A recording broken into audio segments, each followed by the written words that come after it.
दोस्तों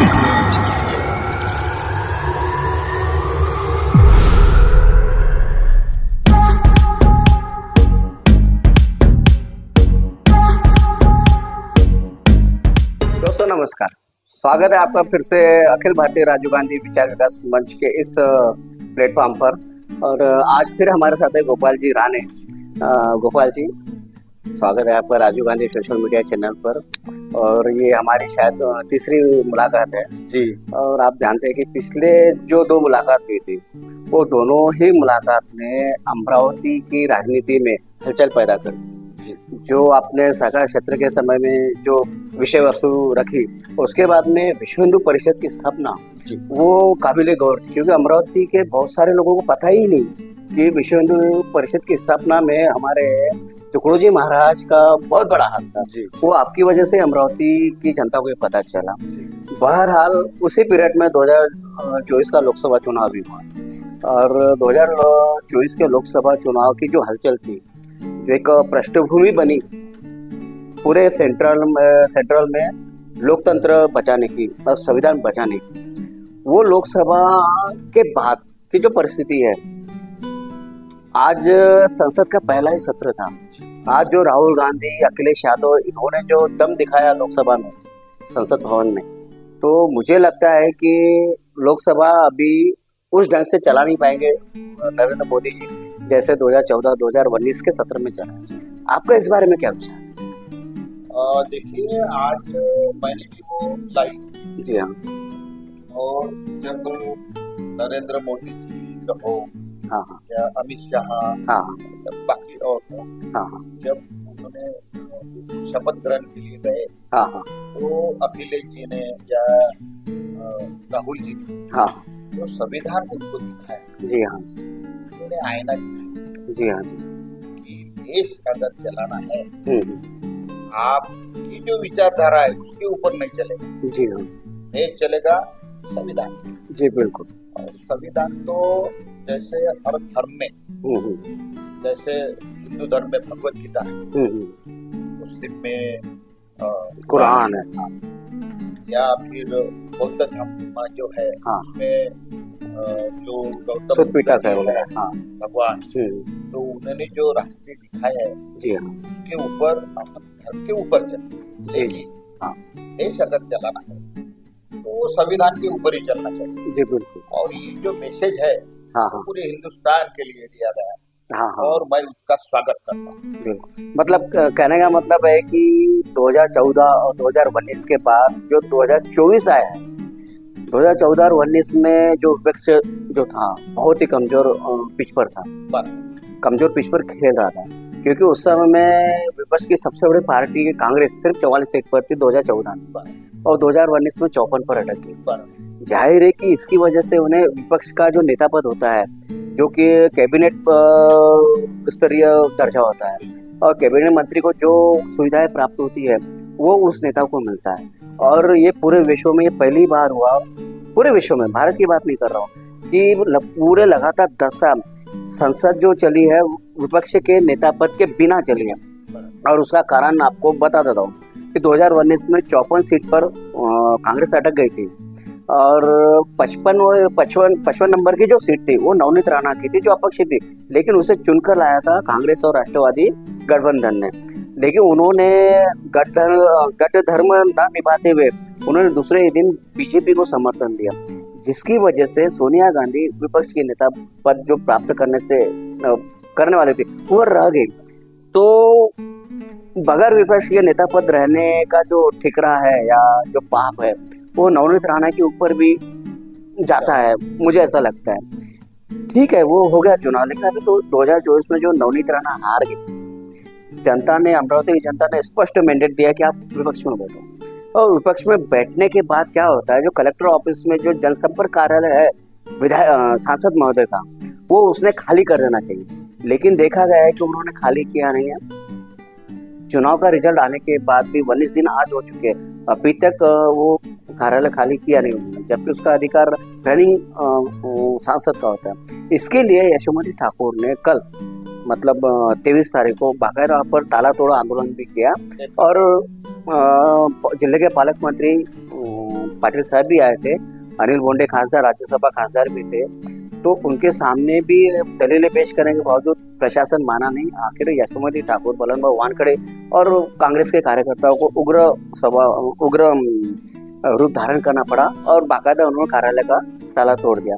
लेकिन जिला परिषद प्रशासन इस पर भी जागा नहीं है, वहां पर उन्होंने बाकायदा सील लगा दिया कार्यालय को और यशोमती ठाकुर सहित 18 लोगों पर गुनाह भी दाखिल किए। तो आप इसे किस रूप में देखते हैं कि बीजेपी कैंडिडेट की जो हारने के बाद भी है वो मस्ती उनकी कम नहीं हुई है, तानाशाही कम नहीं हुई, या तानाशाही का वो रोग ही लग चुका है, हम करे सो कायदा, ऐसी बात आप मानते हैं? वो जो आपने जो बात की थी कलेक्टर ऑफिस में जो अपने जो सांसद है, जी हाँ, बलवंत जी, अभी हाँ हाँ पहले राणा जी, हाँ, उसके पहले अरसोल साहब के, अरसोल साहब के समय में वो कार्यालय का निर्माण हुआ। जी जी, और वहाँ उस कार्यालय में अरसोल साहब का पूरा बिल्कुल 10 साल वो सांसद जी, पहले नहीं, बाद में फिर राणा जी तो तब उनको हेड ओवर किया। अब प्रशासन की ये जिम्मेदारी, सरकार की जिम्मेदारी, जो सांसद है उसको जैसे ही वो चुनाव जीतता है तो जो पूर्व सांसद है सब सुविधाएं उनको ऑटोमेटिक, जी हाँ, ट्रांसफर होना चाहिए, ट्रांसफर। हाँ। और वो संविधान है, कानून है, लेकिन ये जो मस्ती है सत्ता की, जी हाँ, ये सत्ता की मस्ती है जो इन्होंने गलत की। जी हाँ, यानी भारतीय जनता पार्टी के जो सांसद है जिन्होंने ये गंदगी फैलाई, या फिर प्रशासन, कलेक्टर भी मैं दोषी मानता हूं। बिल्कुल, कलेक्टर में ऐसा नहीं, कलेक्टर का जो काम करने की जो पद्धत होती है वो संविधान के स्वरूप कानून के तहत होनी चाहिए। ये प्रशासन की अगर कुछ गिने चुने लोगों के भरोसे अगर चलता है ये डूब जाएगा, ऐसा नहीं। अभी रानी जी क्या हो गया, कल जो प्रकरण हुआ, राड़ा जो हुआ, ताला तोड़ आंदोलन जो हुआ, उसमें अनिल बोंडे के वहां पर उपस्थित थे। अनिल बोंडे राज्यसभा सांसद है बीजेपी की ओर से। अब उन्होंने भी दावा ठोक दिया है कि वो वापस मुझे भी चाहिए, मैं भी सांसद हूँ अमरावती का, लेकिन मुझे लगता है कि उनका अधिकार नहीं चलता है इसमें, क्योंकि वो अमरावती के सांसद नहीं है, वो राज्यसभा के सांसद हैं। और राज्यसभा का सांसद एक तो फिर वो राज्य के कैपिटल या राजधानी में उन्होंने ऑफिस लेना चाहिए, यहाँ फिर वो जानबूझकर उस ऑफिस पर दावा ठोक रहे हैं जो जिला कलेक्टर अमरावती में स्थित है। और आप एक बात और थोड़ा सा ध्यान में आए कि जो सांसद चुनकर आए हैं वो दलित समुदाय से आए, तो क्या आपको लगता है कि दलित समाज का जो कोई उम्मीदवार अगर चुनकर आता है तो उन्हें अच्छे से सही ढंग से सम्मानजनक जगह न देते हुए उन्हें हमेशा पीड़ा देने का काम बीजेपी सांसद करते हैं, इनके अनिल बोंडे के कहने के ऊपर कि भाई उस पर मेरा भी अधिकार है, जबकि मुझे लगता है कि अधिकार नहीं। आपको क्या लगता है इस पर? देखिए, डॉक्टर अनिल बोंडे राज्यसभा के सांसद, जी हाँ, राज्यसभा का सांसद जी स्टेट से भी आता हूँ, हाँ, ठीक है, कौन सा भी स्टेट, लेकिन वो हिंदुस्तान के सबसे बड़े सभागृह का मेंबर होता है। जी हाँ, राज्यसभा के सांसद, हाँ। और ये जो कार्यालय, हाँ, वो लोकसभा, जी हाँ, लोकसभा का सांसद की जिम्मेदारी आज 15-16 लाख लोगों की, वानखड़े जी चुन के 18 लाख समथिंग, हाँ, ठीक है। ये जो विचारधारा है, इनकी सोच जो है डॉक्टर बोंडे की, वो गलत, दलित विरोधी सोच है। नहीं, वो तो मैं आऊंगा उस पर, लेकिन जो मैं बोल रहा हूँ कि 17-18 लाख जी लोगों की जो परेशानियां जी हाँ, वो वानखड़े जी को नहीं मानी, जी हाँ, ठीक है। उनको जो मत मिले 5-5.5 मिले, 6 लाख मिले, वो बात है, लेकिन उनकी जिम्मेदारी 17-18 लाख लोगों की, बिल्कुल बात है, सही बात है, वो वापिस होना ही चाहिए।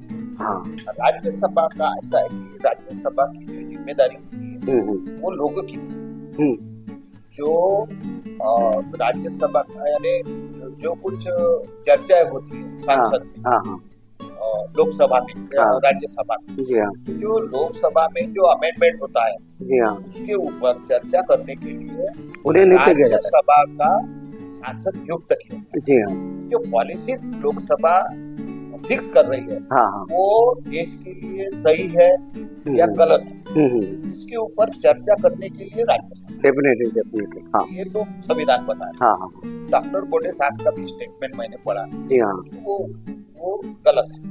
और रही दूसरी बात कि वानखड़े जी दलित, जी हाँ,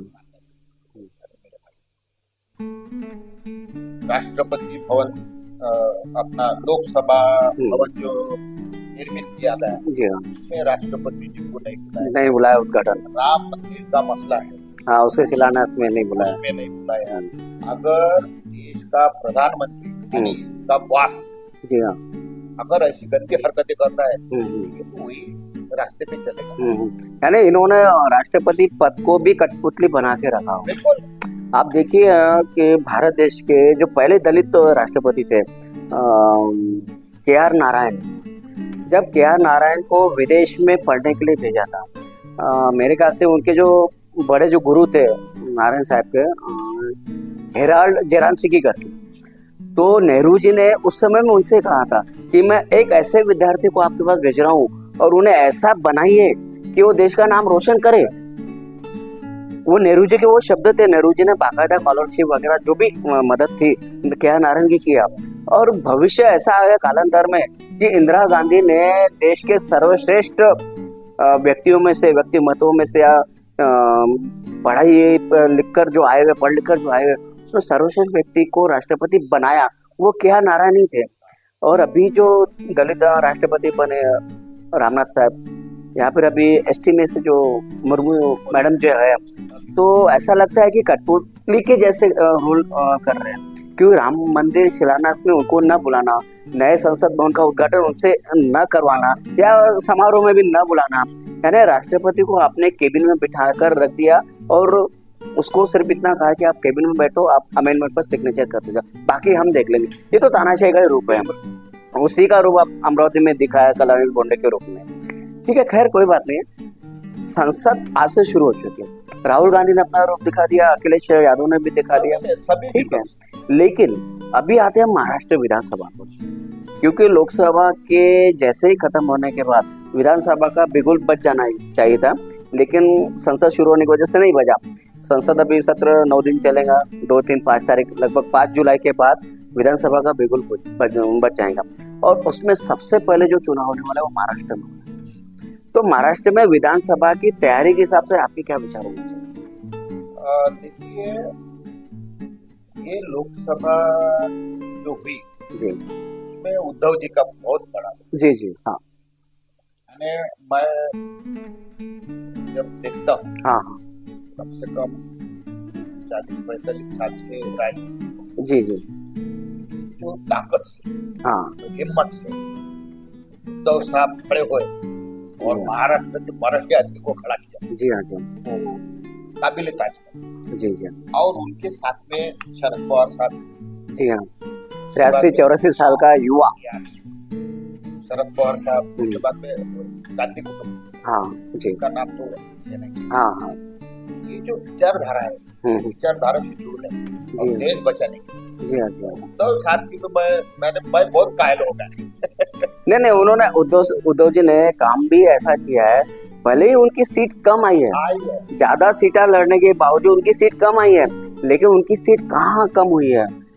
एकनाथ शिंदे के उम्मीदवारों के आगे वहां कम हुई है, लेकिन जो बल देने का जो कार्य था सामान्य जनता को, उम्मीदवारों को, वो देने का काम वाकई में उद्धव जी ने बखूबी निभाया है। शरद पवार जी का साथ मिला है, 84 साल की उम्र में अगर एक युवाओं को भी मात देने की परिस्थिति में आकर उन्होंने प्रचार किया, 10 में से 8 सीट उनको मिली है।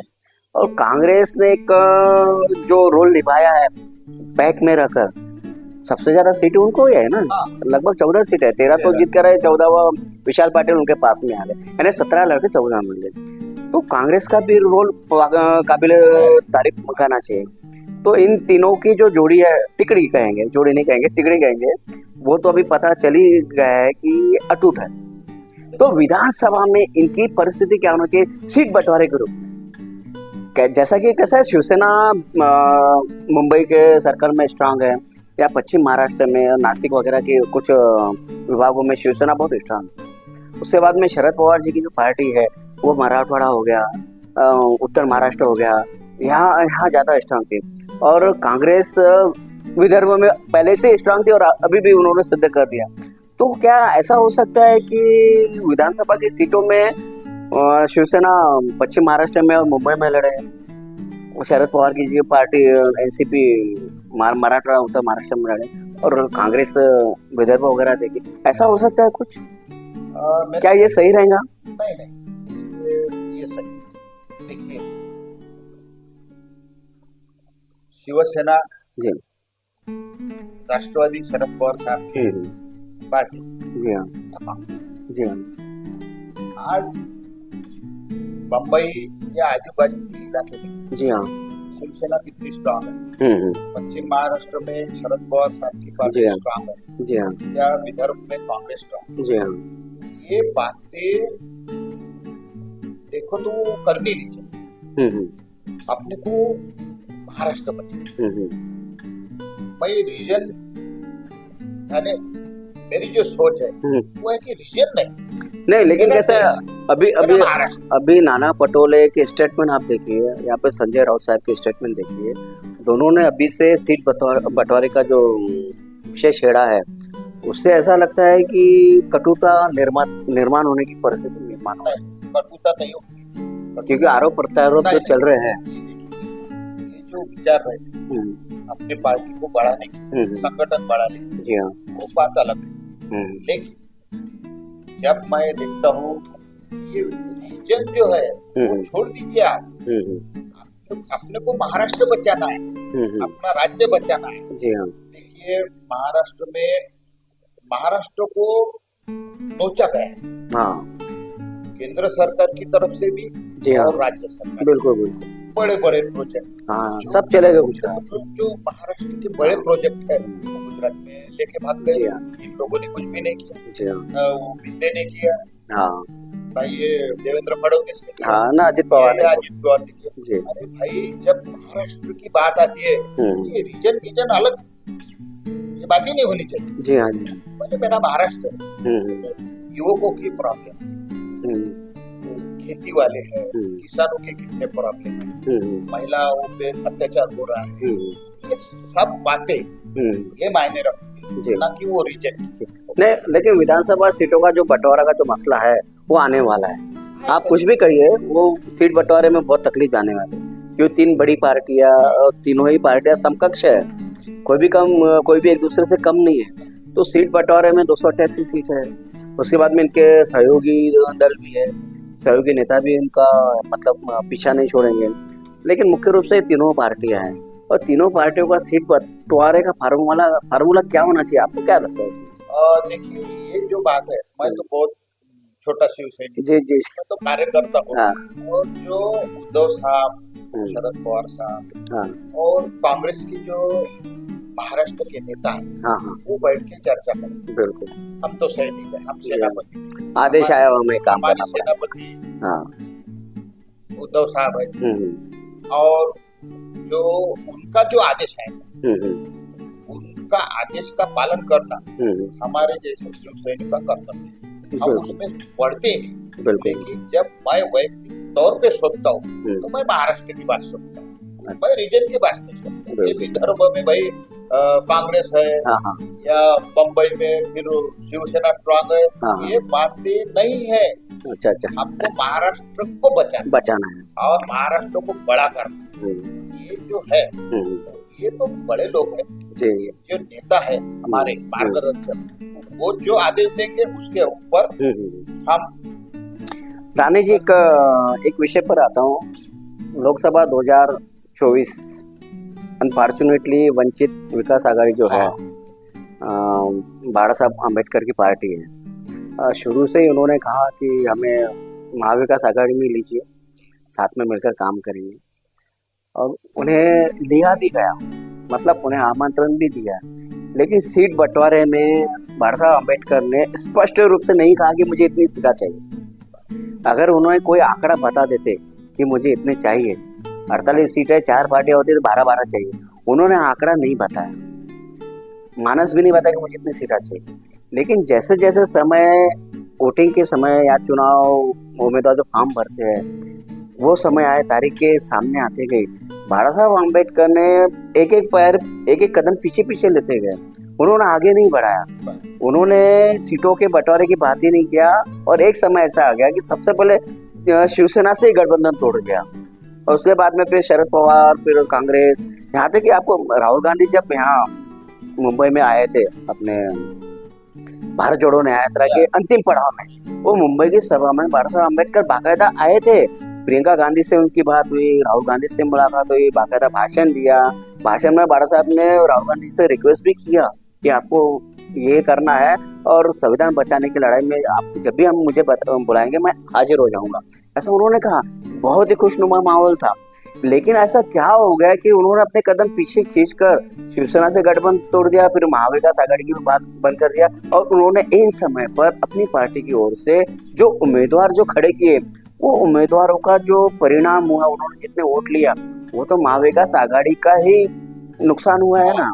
जो 40 सीट मिलने वाली थी लोकसभा की, वो 30 पर ही अटकी, ऐसा मुझे लगता है, क्योंकि 10 सीटों का नुकसान हुआ है महाराष्ट्र में।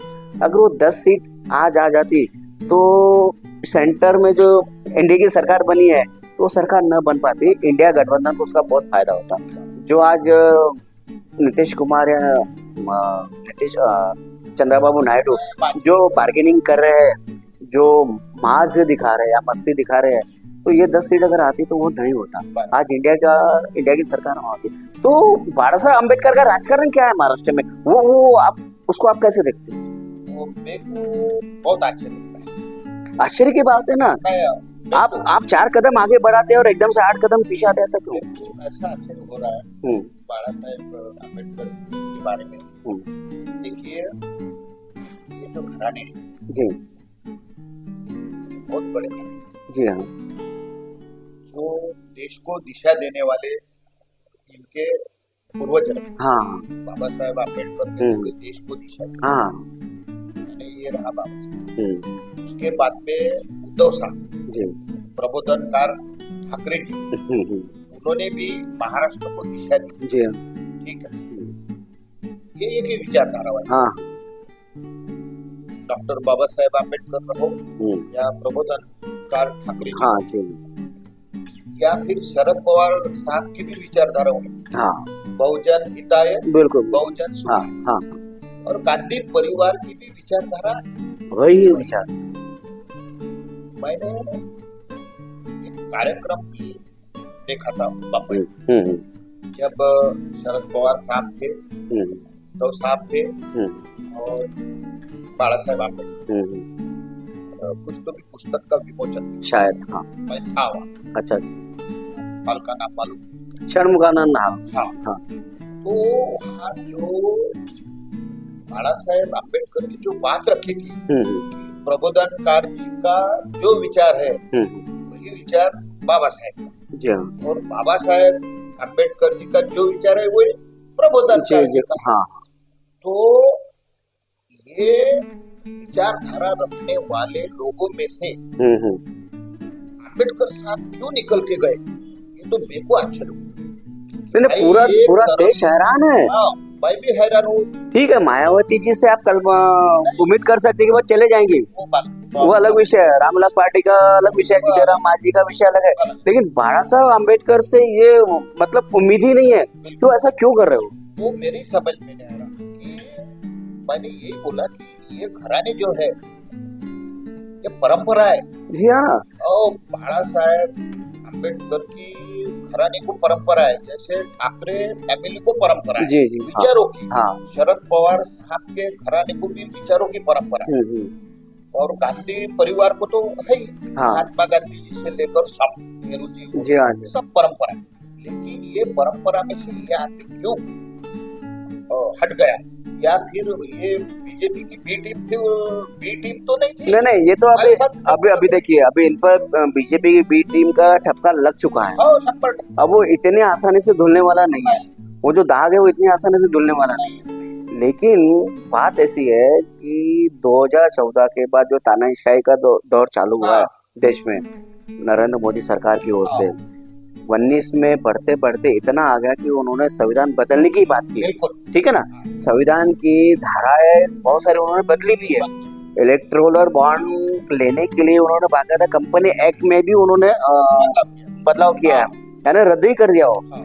और उसके बाद में बहुत सारे उनके जो मंत्री है, केंद्रीय मंत्री किरण रिजिजू जी, या उनके आर्थिक सलाहकार देव राय, या फिर अनंत हेगड़े कर्नाटक वाले, उन्होंने बाकायदा संविधान बदलने सिवा देश का विकास नहीं होगा ऐसे स्टेटमेंट भी दिए हैं। और उस संविधान को बदलने के लिए इन्होंने 370 का जो नारा दिया था, अब की बार 370 पार 400 नहीं, 370 बीजेपी और 400 पार गठबंधन एनडीए। तो ये जो 370 का नारा दिया, तो शुरू में ऐसा लग रहा है 370 भाई कश्मीर का जो मसला हल हुआ, तो ऐसा लग रहा था वो 370 उसको ट्रिब्यूट करने के लिए दे रहे। या फिर श्यामा प्रसाद मुखर्जी की अगले साल 2025 में 100वीं वर्षगांठ है, और श्यामा प्रसाद मुखर्जी कश्मीर मामलों के ही मंत्री थे नेहरू मंत्रिमंडल में आजादी के समय में, तो उनको त्रिभुट देने के लिए 370 का नारा दिया है। लेकिन ये जो 2-3 वर्षों में संविधान बदलने के जो प्रारूप आते गए, धाराएं चेंज करते गए, और इनके मंत्रियों की जो मुख्य भाषा थी संविधान बदलना है, उनको पकड़ लिया इंडिया गठबंधन ने। इनके सबसे पहले राहुल गांधी के साथ सभी ममता बनर्जी, शरद पवार, उद्धव जी, अखिलेश यादव, तेजस्वी यादव, यहाँ तक कि अरविंद केजरीवाल भी, स्टालिन वगैरह तो साथ में पहले से थे। तो इन्होंने संविधान को समझ लिया कि अब ये बदलने वाला है, तो संविधान बचाने की लड़ाई इन्होंने हाथ में लिया।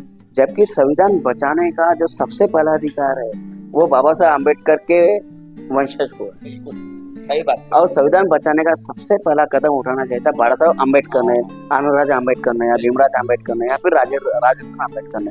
इन्होंने संविधान बचाने के लिए ऐसा कोई कृत्य तो किया भी नहीं है, आंदोलन भी नहीं किए, मोर्चे भी नहीं किए, निवेदन, डेपुटेशन या मैनिफेस्टो कुछ भी नहीं दिखा। लेकिन जो लोग संविधान बचाने के लिए आगे निकले हैं, आज आपको मैं बताता हूँ कि इनकी पार्टी के लोग ऐसा कह रहे हैं कि संविधान बचाने का जो नारा था कांग्रेस का, क्या अभी संविधान खतरे में से बाहर निकल गया, ऐसा बोल रहे। यानी संविधान बचाने का एक सिर्फ बहाना था, आपको वोट लेने का काम था, देश को भ्रमित करना था, या दलित समाज की भावनाओं को बहकाने का काम था कि संविधान को बचाने के लिए हम आगे आए हैं और आपको संविधान बचाने के लिए हमें वोट देना पड़ेगा। ये जो भाषा जो होती है, इसका विरोध आरएसएस बीजेपी कर ही रहे, लेकिन आरएसएस बीजेपी की भाषा ये लोग क्यों बोल रहे हैं? ये वंचित वाले या फिर मायावती वाले, या फिर मैंने उनकी बात की, ये जो अम्बेडकर साहब का जो घराना है उनकी जिम्मेदारी सबसे ज्यादा है। हाँ, अधिकारी उनका है, क्योंकि इस खतरे में कौन था? बाबा साहब का लिखित संविधान है, और उस संविधान को बचाने का जिम्मा भी उनके वंशज को है, और उनके वंशज बाकायदा राजनीति में है। और 1982-83 से बाबा साहब की पार्टी है, शुरू से रामदास आठवले की भी पार्टी है, जोगेंद्र कुमार भी 40 वर्षों से, और दादा साहब के आगे जो है वो तो ऑलरेडी बाबा साहब के समय से ही अस्तित्व में है। इन लोगों ने वो संविधान बचाने के लिए एक भी पहल की नहीं, एक भी कदम उठाया नहीं। फिर भी जो बचा रहा था, जो बचाने की भाषा कर रहा था, उसके विरोध में गए ये, और उनके विरोध में अपने उम्मीदवार खड़े किया, और जिसका नतीजा ये हुआ कि तीसरी बार भी बीजेपी सरकार, मोदी सरकार वापस सेंटर में बैठी। लेकिन ये चीज ये लोग क्यों नहीं समझ रहे? ये हमारे नेता क्यों नहीं समझ रहे? देखिए, जब लोकसभा का चुनाव आया, सबसे बड़ा संविधान बचाने की जो जिम्मेदारी थी वो कांग्रेस ले ली। हाँ, तो बाला साहेब ठाकरे जी ने ली। जी हाँ। अखिलेश जी ने ली। जी हाँ। उसके बाद में शरद पवार साहब ने ली, सब ने ली। जी हाँ। लेकिन इन्होंने नहीं। क्यों? वो देखिए, ये सवाल उनको पूछना चाहिए आपको। नहीं, ये क्यों का जवाब मैं आपसे भी चाहूंगा, क्योंकि तो अम्बेडकर जी से पूछना चाहिए। लेकिन क्यों किया आपने? नहीं, ये क्यों का सवाल, ये जो क्यों जो शब्द है या सवाल है, इसका जवाब आपको भी देना चाहिए, क्योंकि आप ही इस देश के सम्मानीय नागरिक है। मैं भी हूँ, मैं भी ढूंढ रहा हूँ क्यों का जवाब। क्योंकि दलित जो नेता है, जो लीडर्स है, उनसे सबसे ज्यादा उम्मीद यही है कि संविधान बचाने के लिए सबसे आगे वही रहना चाहिए। उनको अधिकार भी है, उनका कर्तव्य भी है।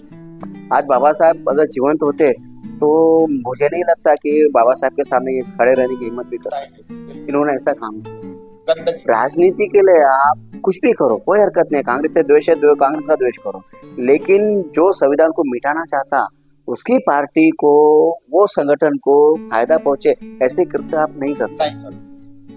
यहाँ तो आपको भी शांत रहना चाहिए। स्वाभिमान की लड़ाई 5 साल के बाद लड़ेंगे, नई गठबंधन होता है, ठीक है, कोई हरकत नहीं। लेकिन संविधान बचाने की लड़ाई के चक्कर में अभी देखिए विधानसभा, लोकसभा आ गया, लेकिन लोकसभा में इनकी बदकिस्मती कहूंगा मैं, लोकसभा में अभी स्ट्रांग विपक्ष आ गया।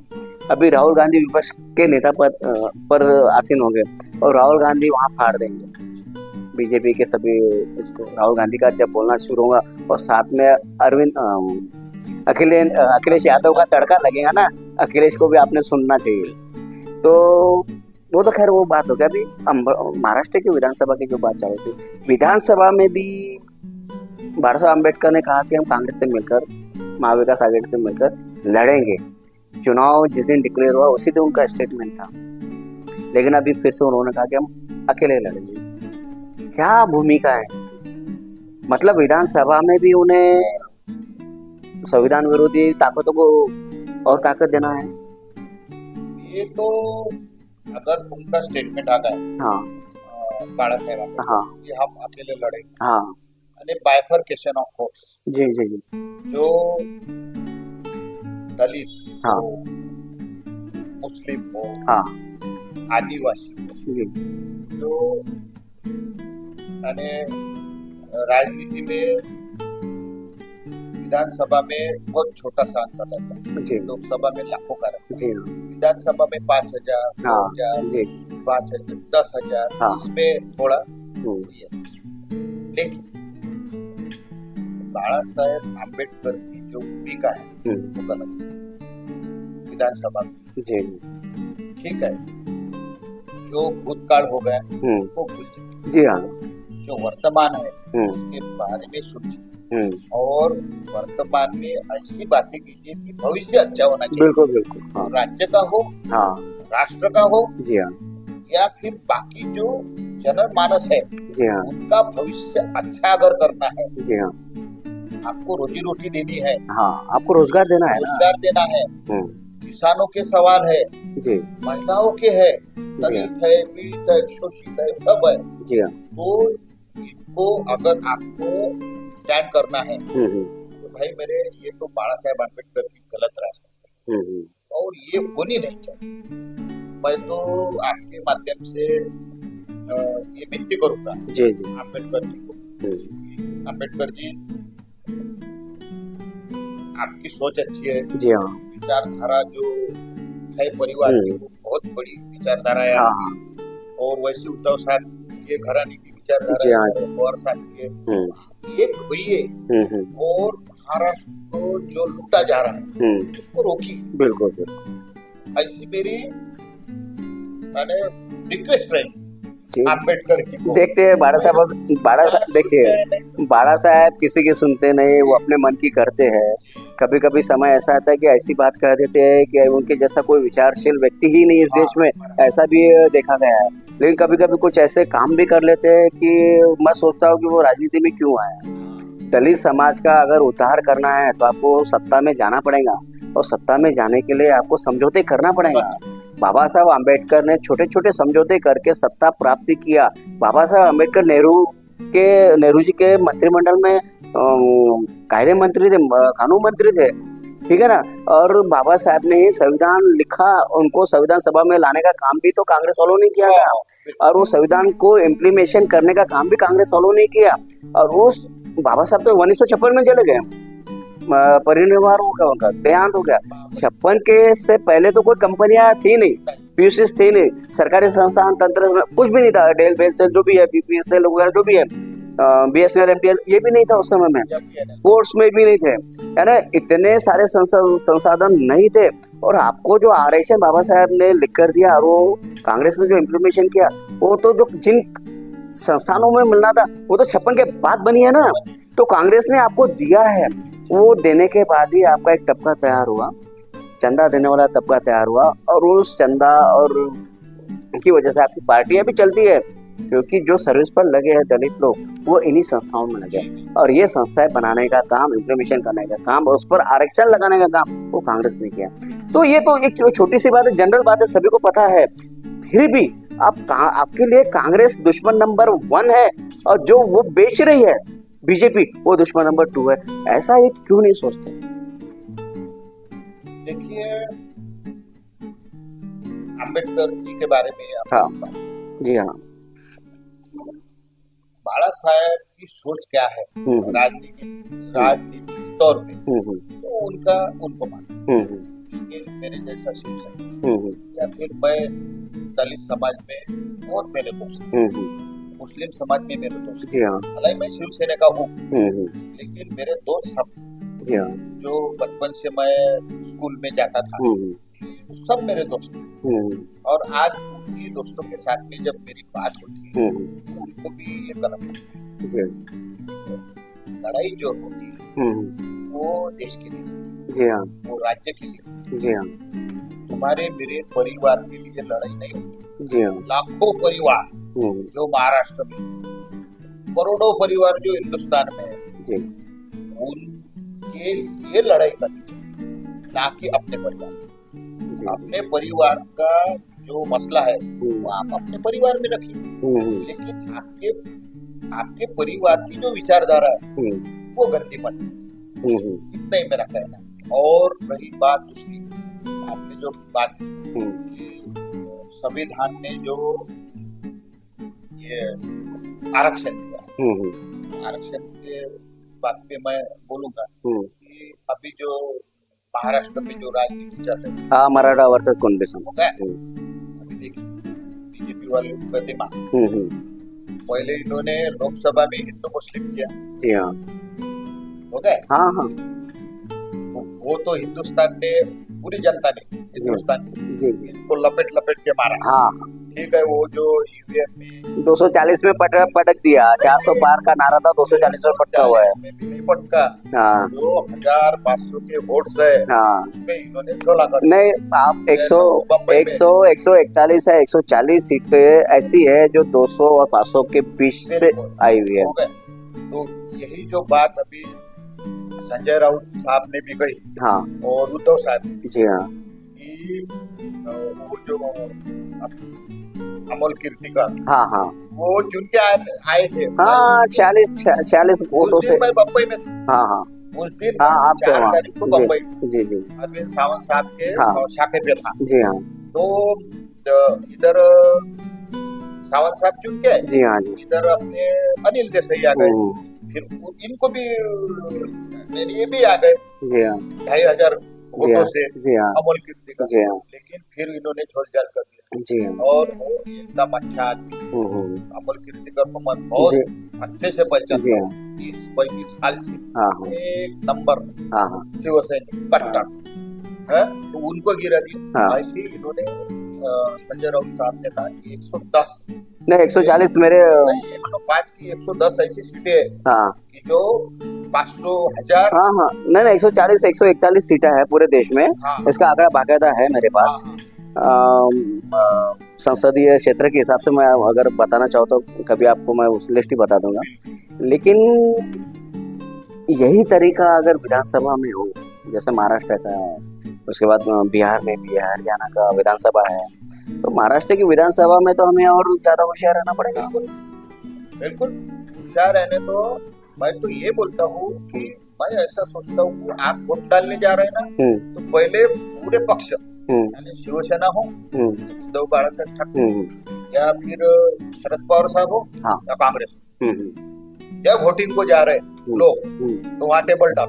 बिल्कुल नहीं, हम तो टेबल डालते हैं। नहीं, वोटिंग के पहले टेबल हाँ और वहाँ कितने लोगों का वोट हुआ, हाँ हाँ वो आप टिक कीजिए वहाँ। जी हाँ जी हाँ और जिसने वोट किया हाँ उसको बोलो कि आपने वोटिंग किया ना, हाँ भैया यहाँ सिग्नेचर मारो, बिल्कुल यानी तब वोट टैली होगा। जी जी नहीं तो ये तो एक की 1.5 कोटी कुछ तो भी वोटर्स बढ़ा दिए। जी हाँ जी मेरा ऐसा है, नहीं बोलूंगा मैं। देखिए ये चुनाव आयोग का खेल होता ही है। अब वो मानते नहीं इस बात को।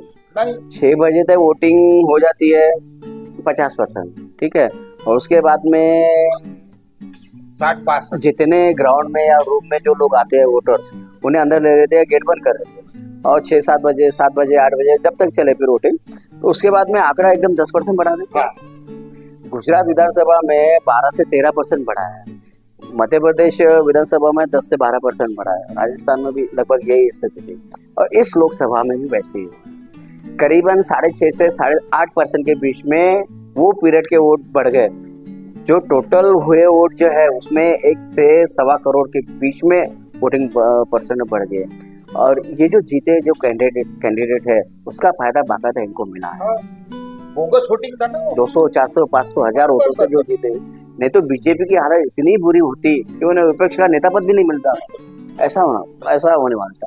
बहरहाल अमरावती विधानसभा में आते हैं और आप अमरावती में रहते हैं, अमरावती के हैं और सागर क्षेत्र में भी है, तो अमरावती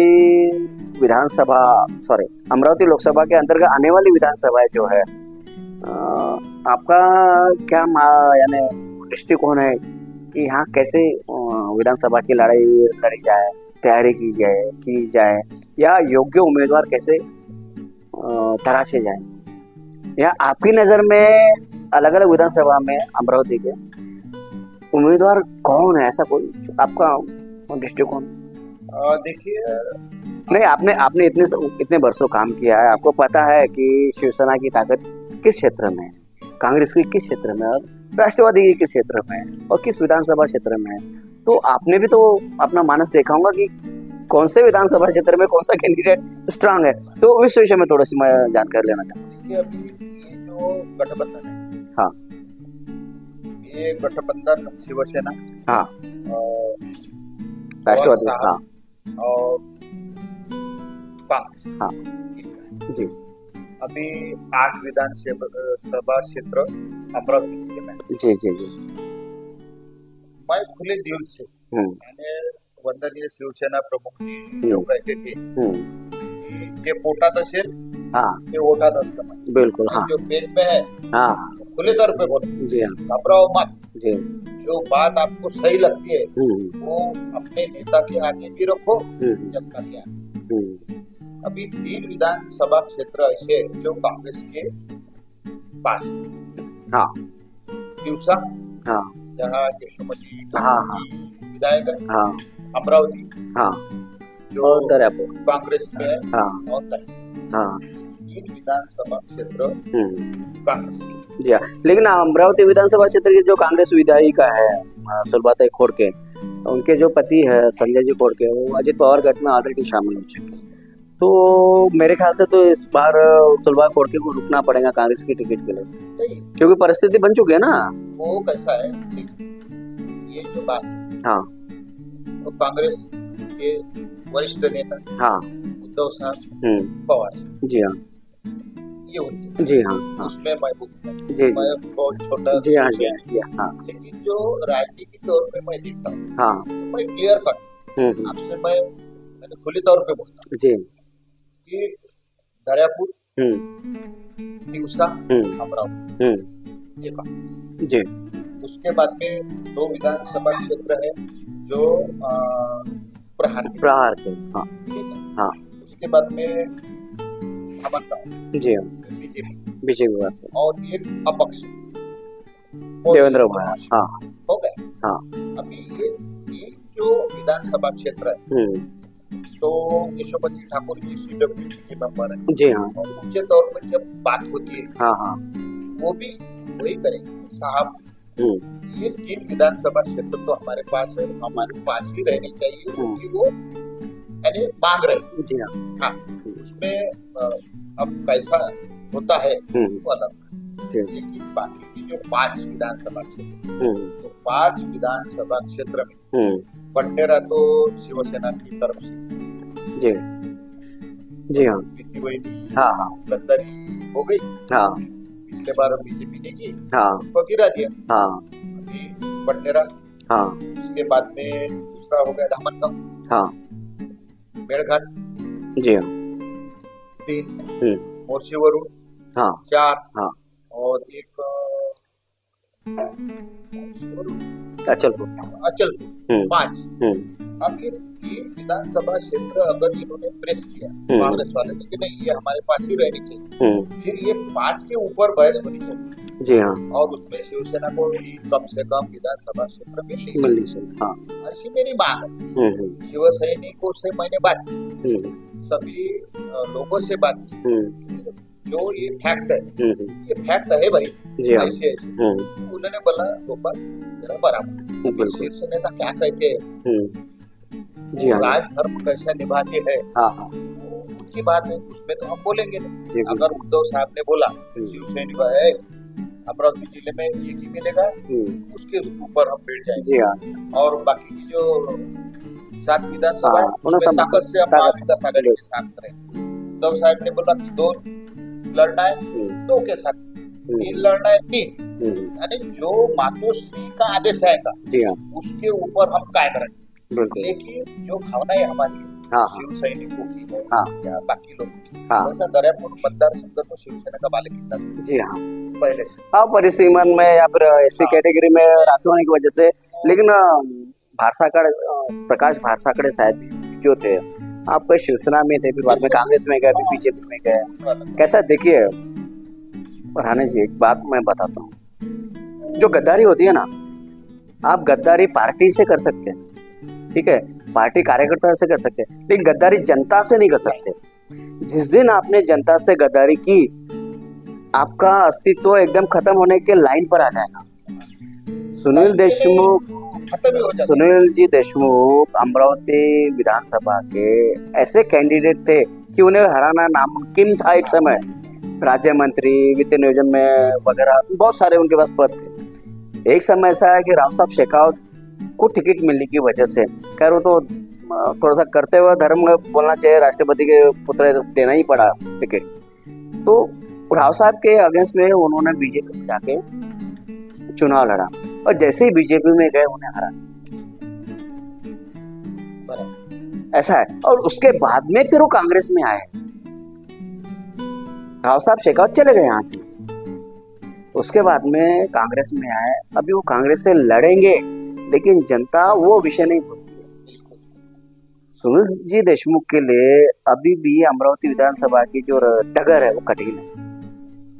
उसी तरह सुलभाताई खोड़के ऐसी जगह से जीती है। सुनील देशमुख बीजेपी के कैंडिडेट थे और नरेंद्र मोदी की लहर थी, और उस लहर के विरोध में भी सुलभाताई को हमने जिताया। हाँ, हमने जीता। हमने बाकायदा ऑटो में माइक लेकर प्रचार किया उनका। सुलभाताई खोड़के नहीं पहचानती हमें, राजू चौधरी, मनीष बजाज कौन है करके, लेकिन उन्हें पता होना चाहिए कि सिंधी कैंप में बीजेपी के विरोध में सबसे ज्यादा वोट कांग्रेस को दिया और सुलभा खोड़के को दिया। उस समय में ऑटो में स्पीकर रखे और माइक लेकर हम चिल्लाते रहे। ठीक है, हमें कोई पारितोषिक नहीं चाहिए, इनाम नहीं चाहिए। तो जैसे ही महाराष्ट्र सरकार एकनाथ शिंदे आ गए और अजित पवार शरद पवार से टूट गए, संजय जी खोड़के अजित पवार गुट में चले गए। अब पति अजित पवार गुट में, पत्नी कांग्रेस की विधायिका है। अभी उनकी टिकट जो है वो गद्दारी के रूप में ही गिनी जाएगी। उनके लिए भी बहुत मुश्किल घड़ी। आपने बहुत अच्छी बात की है डॉक्टर। हाँ, गिरी चौक में मैं हरदम जाता हूँ, एक स्टेटमेंट किया सुनील भाऊ के जो नजदीकी लोग हैं, हाँ, तो वो मेरे दोस्ती, कोई दुश्मन नहीं है जी, हाँ, वो दोस्ती है। हाँ, लेकिन राजनीतिक तौर पे मैंने एक स्टेटमेंट किया था कि नथुराम गोडसे की पैर के पास डॉक्टर सुनील देशमुख ने महात्मा गांधी को रख दिया। हाँ? जब वो बीजेपी में चले गए, ठीक है, आपकी राजनीति होगी वो अलग बात, आपके ऊपर क्या राजनीति तौर पे अटैक हुआ, आपका सुख दुख आपके साथ, जो हमारी जैसे पब्लिक दिखती है, पब्लिक नहीं बोलती ना, ऐसी चीजें बोलती है। अशोक चौहान साहब जो थे, उनके पिताजी गृह मंत्री, रक्षा मंत्री, मुख्यमंत्री, खुद अशोक चौहान मुख्यमंत्री कांग्रेस के पूर्व से, हर चीज दिया। ऐसा क्या होगा कि उन्होंने एकदम से छोड़ दिया कांग्रेस को? और सीबीआई नहीं ठीक है ना, फिर संजय राउत भी तो 100 दिन जेल में थे, अनिल देशमुख भी 100 दिन जेल में थे, 3 महीने जेल में थे, अरविंद केजरीवाल जेल में भी पड़े हुए हैं, हेमंत सोरेन भी जेल में पड़े हैं। जब ये लोग जा सकते हैं जेल में, तो ये क्यों नहीं जा सकते? मतलब आपको इतना डर लगता है, और वो डर की कीमत आप जनता से गद्दारी करके लेंगे। तो जनता ने बता दिया लोकसभा 2024 में, विधानसभा में बता देंगे। नांदेड़ का हाल आपने देखा होगा। तो बहरहाल आप अमरावती विधानसभा जो है वो तो भविष्य के गर्भ में है, लेकिन इतना तय है कि जनता गद्दारी को भूलती नहीं है। इसका फटका बच्चू कडू को भी मिलने वाला है और रवि राणा को भी मिलने वाला है, बडनेरा। जनता कभी नहीं भूलती।